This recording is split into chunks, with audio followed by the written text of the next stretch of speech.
Cuando Dios nos detiene por amor.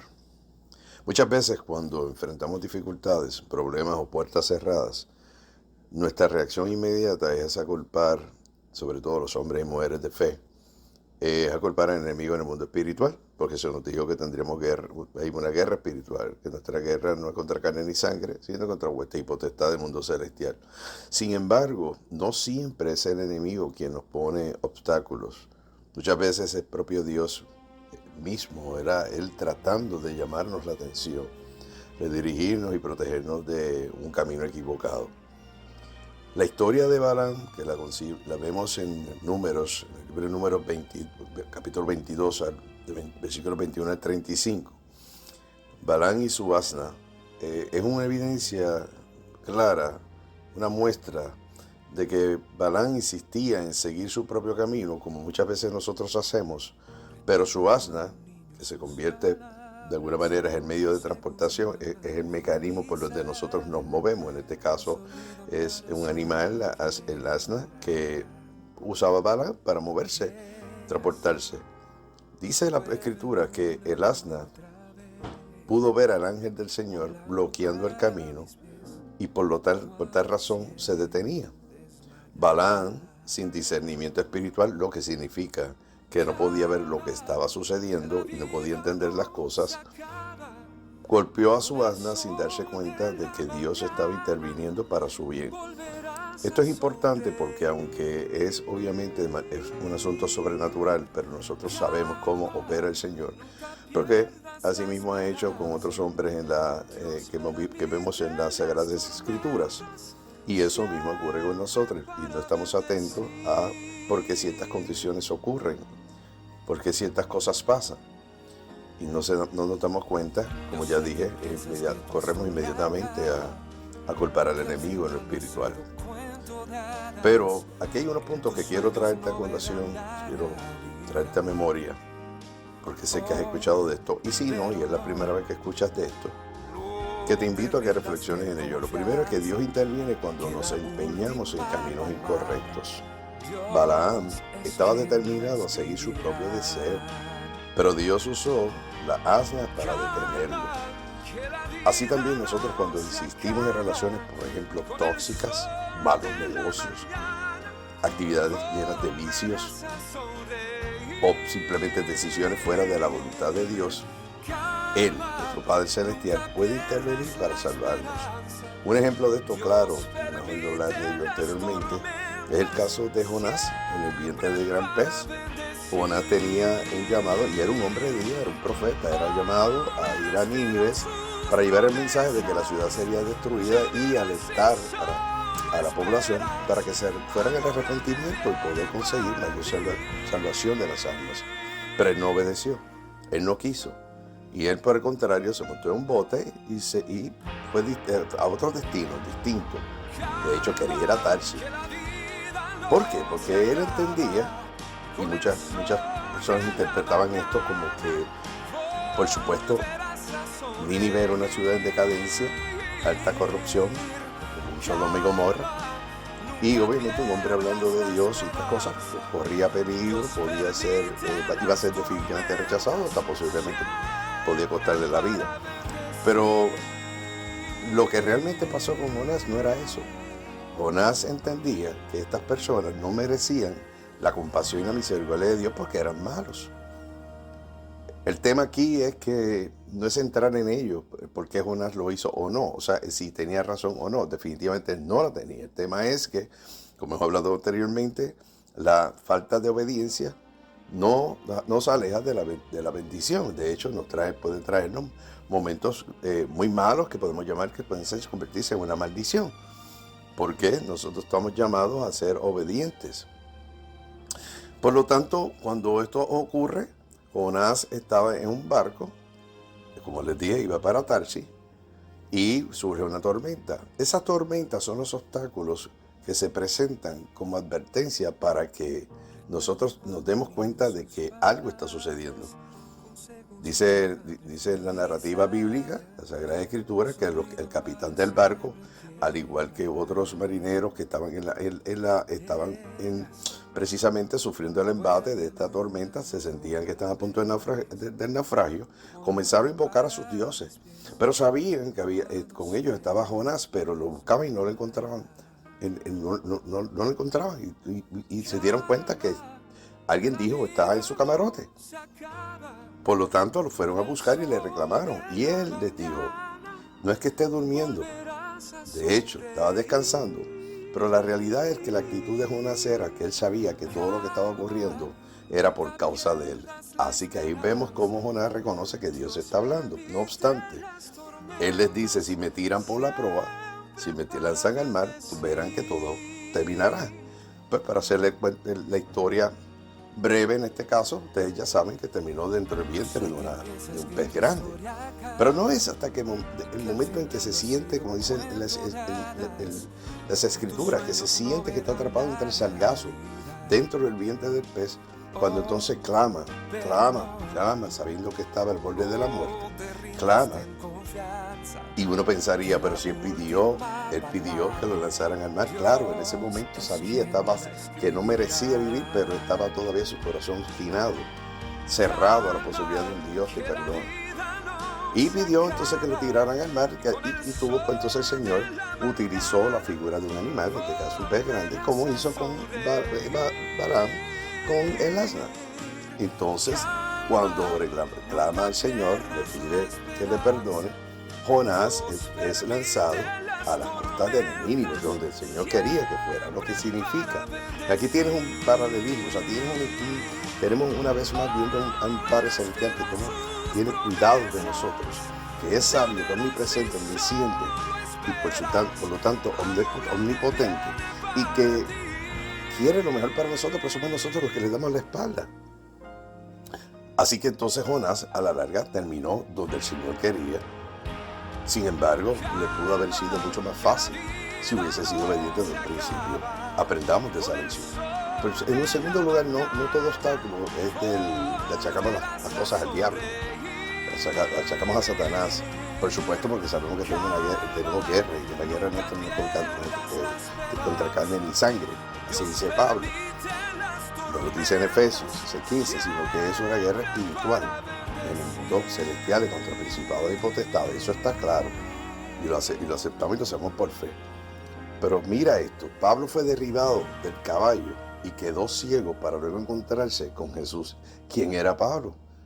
Pablo de Tarso, él lo que hacía era perseguir a los cristianos, los enjuiciaba e hizo barbaridades con él. Todo eso lo vemos en el libro de Hechos. Y sin embargo, pues Dios en su misericordia, en un momento en que él se disponía precisamente en una de sus misiones, una luz, una voz, lo tumban del caballo y queda ciego, pero la voz dice, Pablo, ¿por qué me persigues? Muchas veces Dios usa circunstancias como las enfermedades, las quiebras económicas, las relaciones fallidas, hasta la misma pérdida de un empleo, la situación legal, posiblemente problemas que te puedan meter de manera injusta en la cárcel, y cuántas otras cosas más que nos pueden llevar a reflexionar por qué nos ocurre esto.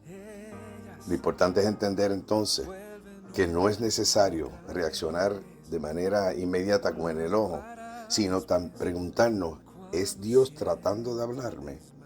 ¿Es Dios que me quiere decir algo? Fíjate que en el caso de Jonás ya él sabía, y en el caso de Pablo claramente le están hablando, pero en el caso de Balaam no es la excepción. Balaam inclusive en 3 ocasiones, cuando ves el relato bíblico del libro de Números, golpea al asna 3 veces. Y esto es para personas que tengamos la madurez suficiente para entender cómo opera el Señor, porque dice las Escrituras que el asno se detenía y Balaam, molesto, porque ya él era el medio de transportación de él, ya lo había utilizado anteriormente, en esta ocasión no le respondía y le golpeaba al asno. En otra ocasión, el asno lo que hizo fue que se desvió de la ruta que tenía que seguir y Balaam volvió a pegarle.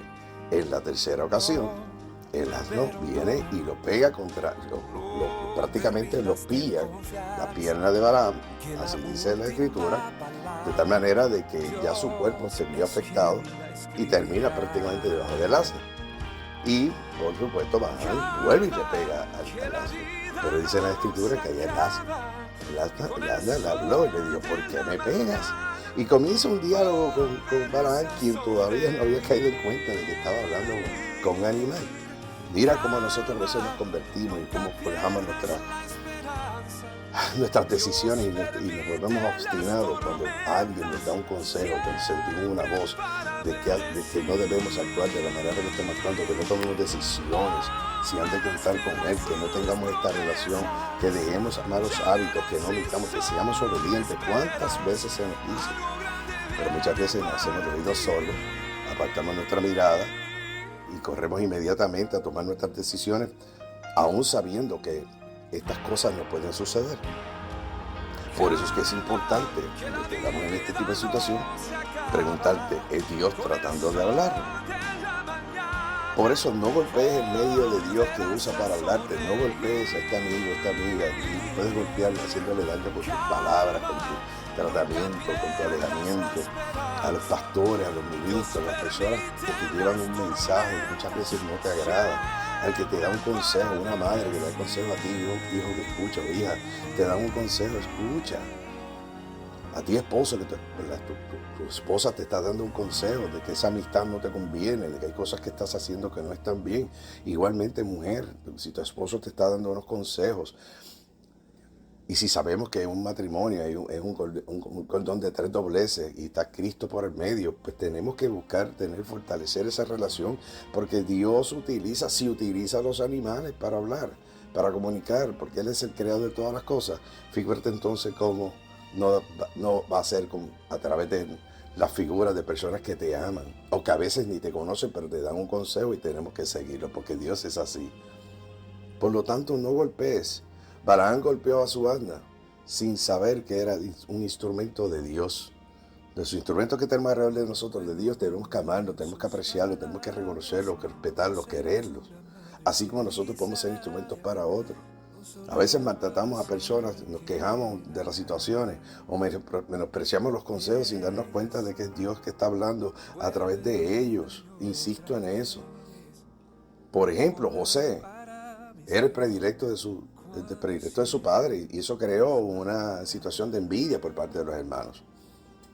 Y obviamente también eso lo encontramos en el Génesis, en el capítulo 50, y podemos entender un poco más de esto. Al punto que los hermanos en un momento dado buscaron asesinarlo. Lo tiraron en un hoyo, en una fosa que prepararon, o sea, una fosa que tenían, lo tiraron allí y lo abandonaron. Pero luego uno de ellos, y eso es Dios, bueno, que a pesar de que fue parte de la confabulación para asesinarlo, uno de ellos dice que no, porque no lo matemos, vamos a hacer algo mejor, vamos a venderlo. Salimos de él, pero así no tenemos este cargo. Y bueno, ahí es que venden a un grupo de mercaderes de esclavos que pasaban, y ahí que venden a José, y ahí que sabemos de toda esta historia, que luego termina en la cárcel cuando rechazó a la esposa de Potifar, que era quien le había dado alojamiento para que entrara, era su jefe. La rechazó porque ella quería fallarle a su esposo con él, y él se mantuvo fiel a Dios. Sin embargo, es posible que muchas veces pasemos por alto. ¿Por qué José pasó por todo este proceso? Primero, porque era hombre también. Era temeroso de Dios, pero no somos perfectos. Miren, no hay ninguno justo, dice la palabra. Y es posible que todo lo que ocurrió con sus hermanos y esta envidia que tenía y estos celos era provocado por la relación de los padres, pero también del corazón de un muchacho no maduro, de un hombre no maduro, en la figura de José, que le tomó tiempo madurar, utilizar los recursos, que los dones que el Señor le dio como la interpretación de sueños, que luego le llegarían a convertirse en la figura de mayor poder luego de Faraón en el reino de Egipto. Son unas cosas que a veces no lo podemos entender ni lo podemos figurar, pero es como, por ejemplo, en los momentos históricos más recientes, es como si viéramos al ejército alemán que invadió toda Europa, que hizo muchísimo daño a favor del holocausto y demás, porque era obviamente abierto contra los judíos. Y es como si de momento tuviera que alrededor de su máximo líder, Hitler nombrara a un judío, un hebreo, para que fuera su mano derecha, el jefe de operaciones de todo. Porque es que así es nuestro Dios. Así, repito, es nuestro Dios. Pues eso fue lo que ocurrió con José. Y siendo un hebreo, pues decidió ser la persona, la figura de mayor poder. Y eso permitió que luego sus hermanos, al igual que su familia, al igual que el pueblo de Egipto, pudiera superar unas situaciones de crisis que iban a tener y que estaba sufriendo el pueblo de Egipto por falta de su desobediencia. Pero sus hermanos vieron ahí y él pudo sanar su corazón y perdonarlos. Y ya el resto de la historia la podemos conocer, la consiguen en Génesis con gusto, en un momento dado lo hablamos, pero el asunto aquí es que reconozcamos que Dios tiene maneras de hablarnos y no siempre cuando hay un obstáculo es por causa del enemigo espiritual. Esa es la conclusión. Dios nos habla incluso a través de lo que no sucede. Muchas veces nos empeñamos en cosas. Queremos este carro, queremos aquella casa, queremos ciertas cosas materiales que Dios entiende no nos conviene y nos rechaza una relación. Y luego no entendemos por qué. No sucedió porque Él no quiso darte eso. Así que lo que no pasó, lo que no se dio, lo que nos fue negado, pudo haber sido Dios cuidándonos. Así que la lección para recordar es que, número 1, no juzgues rápidamente las circunstancias. A veces Dios está protegiéndote. Número 2, no te resientas con las personas que fueron instrumentos de Dios Padre para corregirte. Número 3, controla tus emociones. Nuestra lucha es espiritual, no contra personas. 4, suelta el resentimiento y deja de culpar a otros. 5, pide a Dios que abra tus ojos espirituales para entender su voluntad. 6, agradece a Dios tanto por lo que te ha dado como por lo que te ha retenido. Y 7, sé paciente y espera en el Señor porque su voluntad es perfecta. Al final te digo que este mensaje es para que reflexiones y te conteste esta pregunta. ¿Estamos interpretando correctamente lo que Dios nos quiere decir por las pruebas que estamos pasando? Te bendigo, a ti que escuchas este audio, te conozca a ti o no, si te está llegando, es probable porque ya sí, eso yo lo he puesto en mi corazón y lo comparto con personas de hombres y mujeres de fe que sé que tienen esa necesidad de palabra. Pero si te llegó y tú no me conoces, presta atención a esto porque es Dios hablándote, como así le habló a Jonás, como le habló a Pablo, como le habló a Balaam y tantos hombres y mujeres en las Escrituras. Como me habla a mí, como yo sé que te habla a ti.